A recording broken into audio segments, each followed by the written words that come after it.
Ladies and gentlemen, what I'm about to show you is evil in chess. Imagine checkmating your higher rated opponent in just 10 moves. Yes, this is what this video is all about. 5 quick checkmate traps that have actually occurred in real games. So without wasting much of your time, the first game that we are looking at is one that was played between Andrei versus Sergei Kajakin, or Kajakin in English, played in the year 2010 at the 5th World Championship Blitz. Okay, please note that you can also employ the following similar ideas and traps in your games. So the game started with pawn to c4, the English opening. I have a course on this opening. You can check it out in the description down below. Now here, Kajakin just responded with pawn to e5, which is the top played move in this position. Then Andrei continued with knight to c3, knight c6 by black. All these are just normal moves. Knight f3, simply developing the king's knight. Now right here, for the sake of beginners, pawn to e4 by black is not possible because we have a knight on c3 which can capture that pawn. And so in this position, there are about 3 sensible moves that have been tried by black opponents: pawn to f5, knight f6, and pawn to g6, which is the move that we are looking at in this trap. Actually, pawn to g6 is the 3rd most common move according to the master's database. Black just wants to fianchetto his dark squared bishop on g7, develop his king's knight, and castle short. And so here Andrei just continued with pawn to d4 right away. Now white is just threatening to capture the pawn on e5, which is why Kajakin just took the pawn on d4, normal move again, and instead of taking back the pawn, Andrei just played knight d5, since the knight was also under attack by the pawn. Anyways, bishop g7 by black, again the top played move, and it is in this position where I want you guys to be playing the move that Andrei played in this position, bishop g5, directly attacking the black queen on d8. And when you look at this position very carefully, pawn to f6 does not work because white can play bishop f4, indirectly attacking the c7 pawn together with a knight on d5, not to mention that the next move will also be knight takes on d4, which is why knight c e7 is what Stockfish likes. But the super GM here, Kajakin, who is way much better than you and I, played knight g e7 instead, blocking the threat. However, it was in this position where Andrei uncocked an evil move that even Kajakin himself, a super GM, did not even prepare for. Knight takes d4, simply sacrificing the knight. Please note that this knight is only defended by the white queen while attacked by 2 of black's minor pieces, the knight and the bishop. And well, seeing this, Kajakin wasted no time but took on d4 with his bishop. Thinking he's just up a piece for nothing, Andrei then uncocked another evil move, queen takes d4. And from here, Kajakin just went on to castle short. But let me just show you what would have happened if Kajakin took on d4 with his knight. The game would have ended in just 2 moves. Knight f6 check, and the king has to move to f8, the only move, after which white was going to play bishop h6. Checkmate. Just please note that these 2 highlighted squares are covered by the knight on f6. Therefore, the game would have ended in exactly 10 moves. But well, here the super GM, instead of taking on d4, just went on to castle short, thinking maybe he was going to prolong the game. But well, all the same, knight f6 was played, and that's check. So the only move was for black to go king h8. And after king h8, Andrei just simply played discovery check. And believe it or not, this was only the 10th move of the game. Kajakin resigned, because white can't just do anything in this position. I mean, if the king goes back to g8, there is knight h6, checkmate, since the h8 square is still covered by the queen. And if, let's say, black plays pawn to f6, blocking the discovery, well, that doesn't change anything after bishop takes on f6 check. And again, if king g8, there is knight h6 checkmate, because the knight will also be covering the f7 square, and so black may be tempted to take with a rook, after which queen takes f6 check ends the game in style. And this is how a whole super GM was taken down in just 10 moves. Now some of you guys may think this was just a fluke or some unexpected random trap that was just formed along the way, and because of that, let me show you a similar trap that occurs in the e4 line. Now wait a second, you guys. I put in so much effort to organize these videos just for you guys and for your learning, because I love you guys, which is why you should also consider subscribing to my channel. And don't just watch, give this video a thumbs up if at all you're enjoying. Leave your comments in the comment section down below, and don't forget to check out my courses, which are very affordable. The link for my website where you can purchase all my courses is in the description down below, so you can check them out. And well, back to the video. Okay, so now we are looking at the game between Movsisyan, I guess that's the right pronunciation, versus Patton, which was played in 2004. Now this game started as a normal king's pawn opening, pawn to e4, e5, knight f3, knight c6. White continued with knight to c3. Now this is the easiest way to play the king's pawn opening. Just develop your pawn and then start with the knights first before developing your bishops. Those are opening principles, by the way. Pawn to g6 is the second most played move according to the master's database in the 3 knights opening. So in this game, g6 was played and white decided to play pawn to d4 right away, which is called the Steinitz defense. Anyways, black took on d4 because why not? But here, instead of taking on d4 right away, white just played knight to d5. So you've seen that most advanced players don't even rush to take. They look for the best moves first. So after knight d5, black just went on to flankero his dark squared bishop, and it was in this position where white immediately played bishop g5, just like in the previous game. In the previous game, the c pawn was already on c4, unlike what we are seeing in this game. And please bear in mind that the bishop on g5 is directly attacking the queen on d8. And just like I said in the previous game, here the correct move according to Stockfish is knight c e7. But look, after knight c e7, these kingside pieces look ugly where they are, which is why you will see most of your opponents playing knight g e7 instead. Therefore, it is in this position where you can again sacrifice your knight on d4. I mean, it is only defended by your queen and being attacked twice by 2 of black's pieces. And again, if you check the Leech's database, the most common move here is bishop takes d4. After which you should again surprise your opponents with queen takes on d4, which is another sacrifice, cause black cannot take our queen, otherwise the game will end in the same style. And once again, this is how black was checkmated in just 10 moves. And we saw this same mating pattern in the previous game. Let's move on to another game.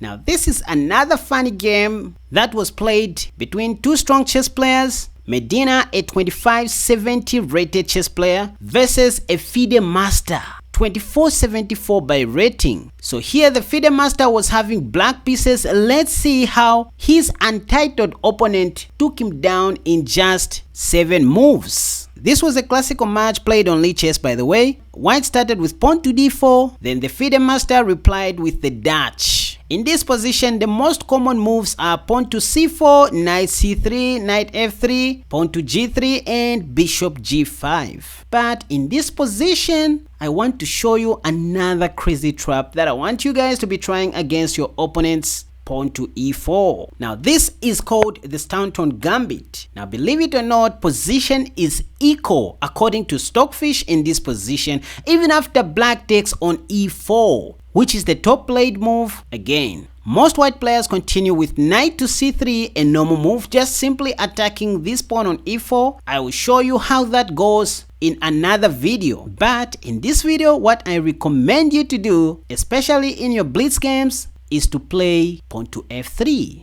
And believe it or not, pawn to f3 is the second most played move even in the Masters database. And trust me when I say this position is still equal. So here you will see most of your opponents taking on f3 again. That's what we want, which is the top played move according to the Lichess database. What I want you guys to play in this position is bishop d3, simply allowing your opponent to take the next pawn and let them promote into a queen. Please note that if black doesn't take on g2, we still have moves here. We'll take back the pawn on f3, play pawn to c3, then bishop e3. We'll develop our knight after developing the queen and castle long. But here you will see your lower rated opponents taking on g2. And I mean, not just your lower rated opponents, because when you check the Lichess database, right in this position, you'll find that even 2400s, 2100s, 2200s have all been tricked in the same manner. And therefore, in the game that we are analyzing, white played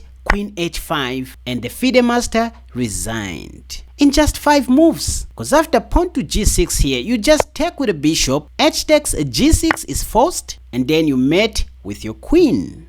Anyways, let me show you another tricky line that you can try out in your bullet games. And I have to admit that the line that I'm about to show you is dubious, which is why I only recommend that you play it in bullet chess because there is no time to think. Anyway, so after pawn to f3, inviting black to take your pawn, instead of playing bishop d3, which I recommended, well, I suggest that you go crazy and simply play pawn to c3, posing no threat at all and allowing black to freely take on g2, giving them a false hope to win. I don't want you to take on g2. I want you to play bishop d3. And in this position, it doesn't even matter even if they promote to a bazooka, because the game is over after queen h5 check. I mean, the only move is g6, and then bishop takes on g6, h takes g6, then queen takes g6, checkmate. And please note that even pawn to g6 in this position does not work due to queen c2 attacking the pawn once again. And here, like it or not, we are going to win this pawn because again, black cannot take on h1 because of mate on g6. Anyways, let's move on to the next game. Now, this is another game that was played between two strong players on Lichess, and that was the match between Messiah of Chess versus Timogen, a 2172 rated chess player. Now, I'm pretty much sure that this is not the Messiah that I worship. Could be a false prophet, but let's see how this Messiah performed his miracles in this game. Pawn to e4 was played by the Messiah, then his opponent responded with a Sicilian pawn to c5, and then knight to f3 is what white played.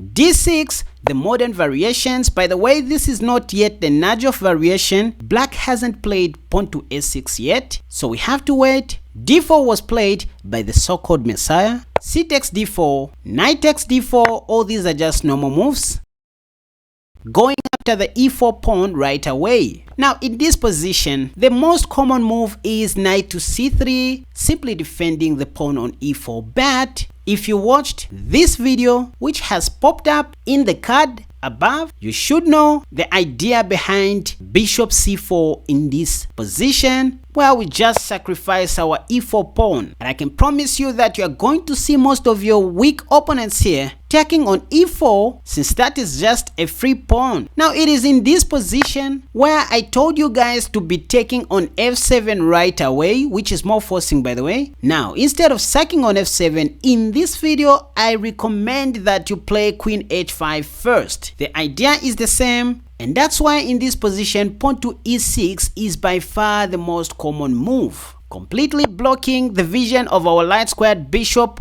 on f7 and also stopping our queen d5 ideas. Now, allow me to pause a little bit in this position. Magnus Carlsen actually played this line against Nepo in the year 2020 in the Carlsen Invitation preliminary stages, I guess. And it is in this position where we saw Magnus Carlsen blundering a piece right away in the opening stage. He played knight takes e6. His idea was that the f-pawn cannot take our knight since it is pinned by our queen to the king. Here, Magnus anticipated that even if Nepo takes on e6 with a bishop, the pawn on f6 will still be pinned to the king, but forgetting that Nepo had this sneaky move, Queen e7. And ladies and gentlemen, this was only the 8th move of the game, and Magnus was already losing because the f7 pawn is now defended by the queen, not to mention that this knight on e4 now has become a very powerful piece. For example, if bishop d5, thinking white is attacking the knight and the pawn on b7, Nepo would have played knight g3 check, discovery on the king, and at the same time attacking the queen on h5.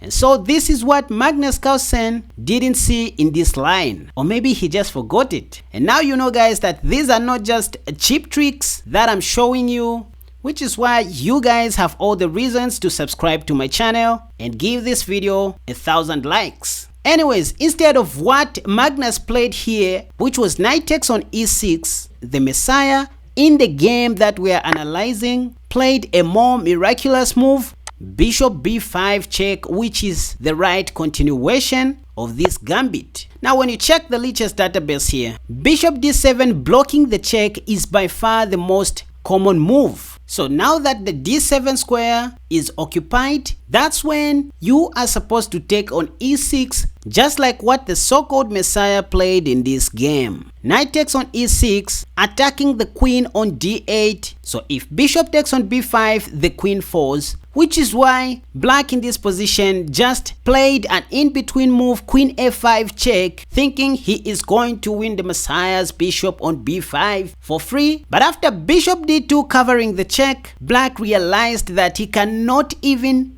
take white's bishop with the queen, since knight c7 check will win the queen. And that's why in this position black just took on d2, and this is when the Messiah uncocked the move bishop takes on d7, which came with a nasty discovery on the queen, and that's how the whole kingdom of Babylon fell. Ladies and gentlemen, in this position black resigned. Anyways, let's look at the last game. Okay, now this was a match between two very strong chess players, which was played on Lichess. The white player was a 2887 rated chess player by the nickname Slave King versus a 2558 rated chess player with the nickname of Grandmaster Gonzales. The game started with pawn to e4, and then black responded with pawn to e5. Knight f3, knight c6, normal moves. Bishop c4, the Italian game, then pawn to d6 in the likes of the Filido defense. Anyways, just continue normally with knight c3. Black played bishop g4, simply pinning white's knight to the queen on d1, and then here white played pawn to h3, which is what I recommend that you guys should be playing. So bishop h5 was played anyways, and this was just the 5th move of the game, and white surprised his opponents with knight takes on e5, completely giving up his queen on d1.